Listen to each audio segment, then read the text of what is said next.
Every few years, hip-hop coughs up a moment so historically loud that even the people who spent the last decade swearing they hate the culture find themselves refreshing timelines at 2 in the morning trying to make sense of it. And the moment that just landed on top of Kendrick Lamar in the last 24 hours might genuinely be the biggest one any of us have witnessed in real time. Because Kendrick has now done something that no rapper, not one, not on any coast, not from any generation, not signed to any label in the entire recorded timeline of the BET Awards, has ever been able to pull off. And the fallout scrolling across every corner of the internet right now is so unhinged, so borderline delusional, so untethered from anything resembling a real fact, that even people who swore up and down they were done with rap drama for the year are getting yanked straight back into the chaos. 5 straight years, 8 trophies stacked in a single category, 0 credible competition standing anywhere within arm's reach of him. And somehow, right in the middle of a documented, brick-by-brick, history book milestone, there is an entire cavalry of grown adults on the internet melting down in real time, throwing full-body tantrums, swearing on the graves of their favorite rappers that the man holding that trophy right now somehow did not earn a single inch of it. So lock in, get comfortable, because we are about to peel this thing apart layer by layer. Why Kendrick Lamar's latest BET moment has already ignited the loudest argument hip-hop has had all year. Why the people yelling the loudest are standing on absolutely nothing but hurt feelings and bad math. And why Isaac Hayes III walked himself directly into a public embarrassment trying to manufacture a controversy that never actually existed to begin with, all to swing at an artist who never once asked him for a thing. But before we head deeper into the mess, let me set the table properly, because facts are the exact ingredient every hater keeps quietly leaving out of every tweet they fire off. And if this is the kind of breakdown you actually rock with, the kind that slices through the noise instead of piling on top of it, do me one favor and tap that like button, because it genuinely helps push this video into the timelines of the people who need to see it most. Alright, back to the fireworks. Kendrick has now officially become the first rapper in the entire history of the BET Awards to hold down Best Male Hip-Hop Artist for 5 uninterrupted years, from 2022 all the way through 2026, without a single hiccup in the streak. That number pushes his personal count in this one category up to 8 total wins. 8. And nobody active in the genre right now is even close to sniffing that column. Not one artist, from any coast, any label, any lane, any era has ever stacked wins the way Kendrick Lamar has stacked them at this ceremony. This is not a fluke. This is not a lucky run. This is not some accidental fan vote landslide that spiraled out of somebody's group chat. This is a documented, unmatched, culture-defining achievement, and it deserves every ounce of respect the culture usually reserves for its most sacred moments. And of course, because the internet is what the internet is, the second Kendrick's name got called on that stage, one very specific pocket of hip-hop fandom decided that instead of tipping a cap to a genuine milestone, they were going to conjure outrage out of nothing and pretend they had personally uncovered some grand cosmic injustice. The main complaint bouncing around timelines sounds something like this. How can Kendrick Lamar win Best Male Hip-Hop Artist in 2026 if he never even dropped a brand new album this year?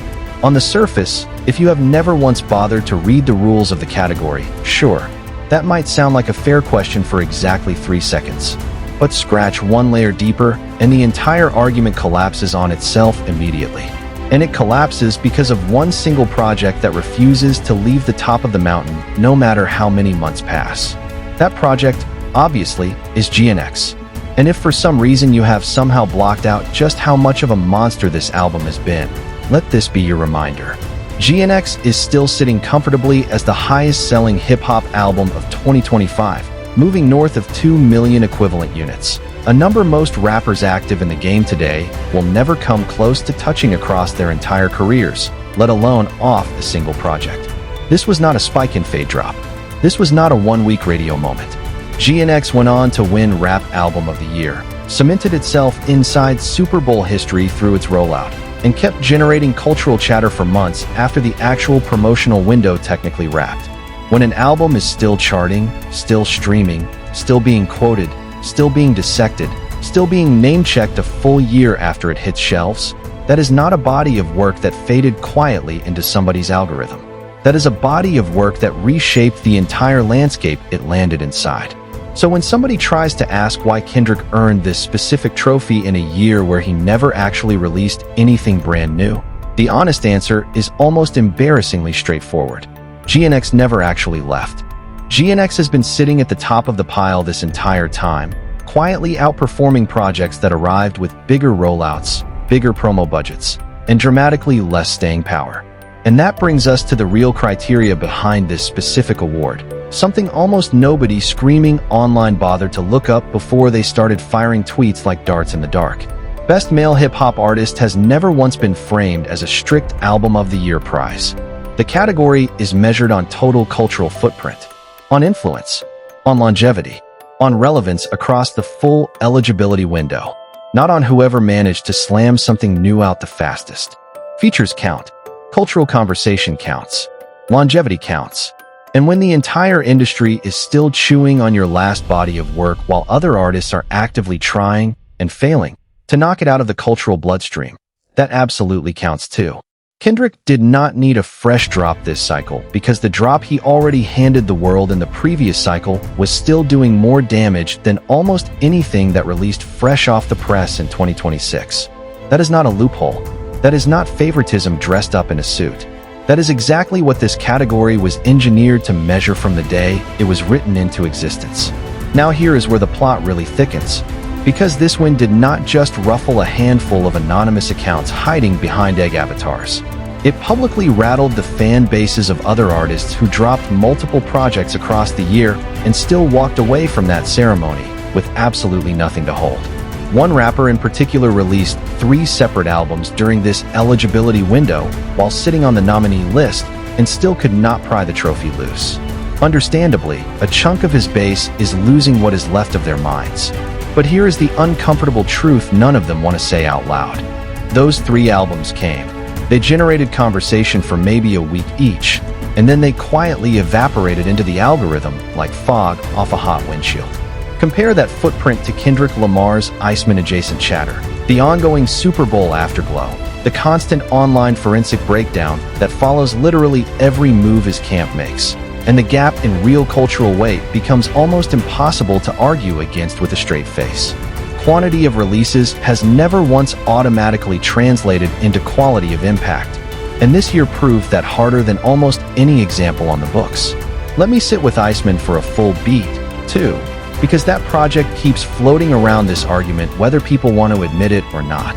If you actually put Iceman on and listen front to back, the record plays less like a fresh, standalone statement and more like a direct response, almost a sequel to the entire universe Kendrick Lamar constructed inside GNX. It is the kind of listen where you basically need the foundation of the earlier album just to fully understand what the follow-up is even reacting to. The same way you need to sit through an entire cinematic universe before the final crossover movie lands the way it is supposed to. That reality alone tells you exactly who is setting the tempo in this whole conversation, and who is quietly responding 2 full years later. Nobody wants to say that part out loud, but the tape does not lie. Now here is where the fireworks actually kicked in. Because the loudest reaction to Kendrick Lamar's win did not come from confused fans arguing about voting metrics on Twitter. It came from one very specific, very familiar name. A man who has essentially built an entire online personality out of being reflexively against Kendrick Lamar every single time Kendrick opens his mouth or wins anything at all. Isaac Hayes III.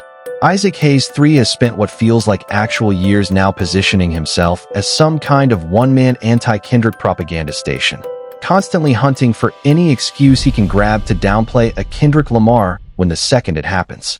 This time his grand argument was that a completely different artist, one who was not even in serious contention for this specific category the way people are pretending, somehow deserved the trophy over Kendrick Lamar. Isaac Hayes III tried to package the entire outcome as some kind of manufactured, industry-driven decision, tossing around phrases about award strikes and hidden agendas like he had personally cracked open some backroom conspiracy nobody else had the eyes to see. Except there was no conspiracy. There was just Kendrick doing what he has been doing for years now, quietly outperforming the noise while everyone else scrambles to invent a story that makes the outcome feel less inevitable than it really was. And listen, let me name exactly what happened here, because vague references are not going to do this saga justice. Isaac Hayes III, a man whose entire online persona at this point revolves around finding a fresh reason to be upset every time Kendrick wins anything at all, decided that the artist who should have taken home Best Male Hip-Hop Artist instead of Kendrick Lamar was Don Toliver. Not J. Cole, not Drake, Don Toliver. And to be crystal clear here, this is not a shot at Don Toliver, because Don Toliver got yanked into this manufactured mess through no fault of his own. Don Toliver is talented. Don Toliver makes great music. Don Toliver has his own lane, and nobody serious in this conversation is trying to disrespect him as an artist. But trying to prop Don Toliver up as some kind of snub victim against Kendrick Lamar, when Don Toliver has simply not reached anywhere close to the heights Kendrick has hit over the last 2 years, especially coming off arguably one of the most dominant stretches any hip-hop artist has ever put together in the modern era, is not a fair fight. And everybody watching it in real time could see exactly what was happening. It looked less like genuine advocacy for Don Toliver and more like Isaac Hayes III trying to manufacture a storyline by using another artist's name as a prop against Kendrick Lamar. And that distinction matters more than people want to admit. Here is what makes the whole thing even more baffling.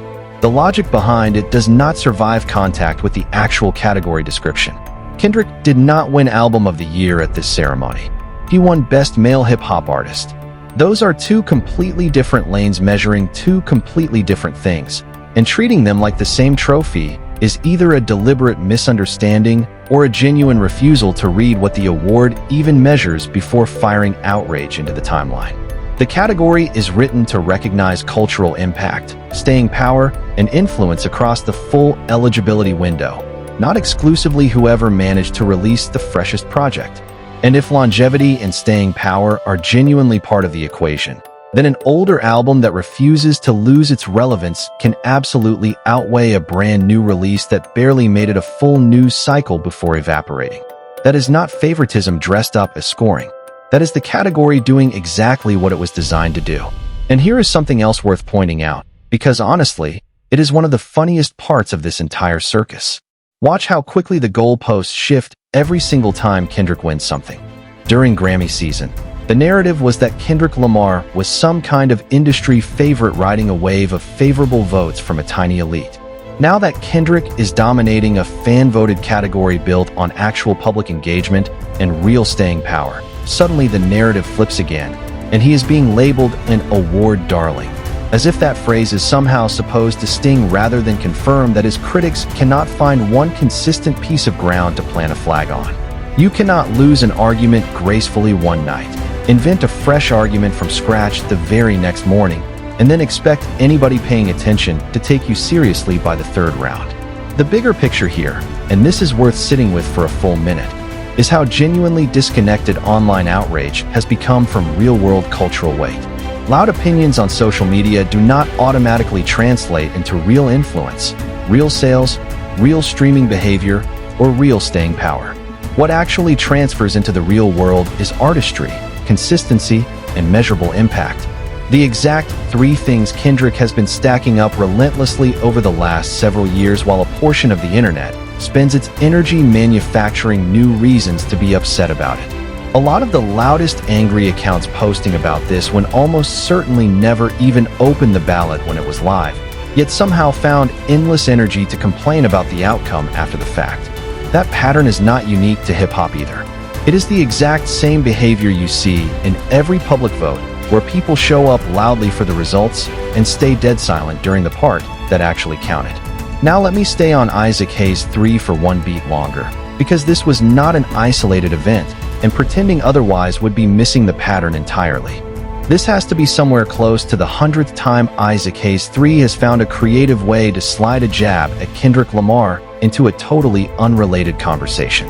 Every single time Kendrick Lamar accomplishes something, Isaac Hayes III shows up trying to reroute the credit somewhere else, whether that means propping up Drake, propping up whichever artist happens to be nominated against Kendrick Lamar that particular cycle, or manufacturing another industry conspiracy to explain away an outcome that had nothing conspiratorial about it in the first place.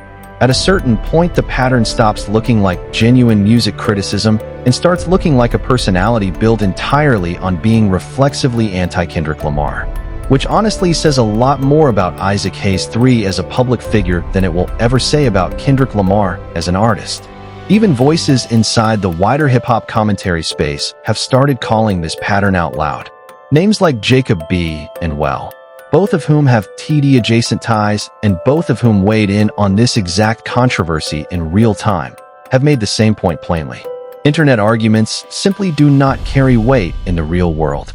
Jacob B. pointed out that BET itself had already flagged Kendrick Lamar as the artist to beat heading into this category, that certain rival fan bases had a full public meltdown in the comments section over that framing alone, and that Kendrick Lamar still walked away with the trophy anyway regardless of how loud the pushback got. Jacob B. drew a direct line right back to the Grammy cycle too, reminding everybody that smear campaigns were already tried once before, hoping Kendrick Lamar would have a quiet night.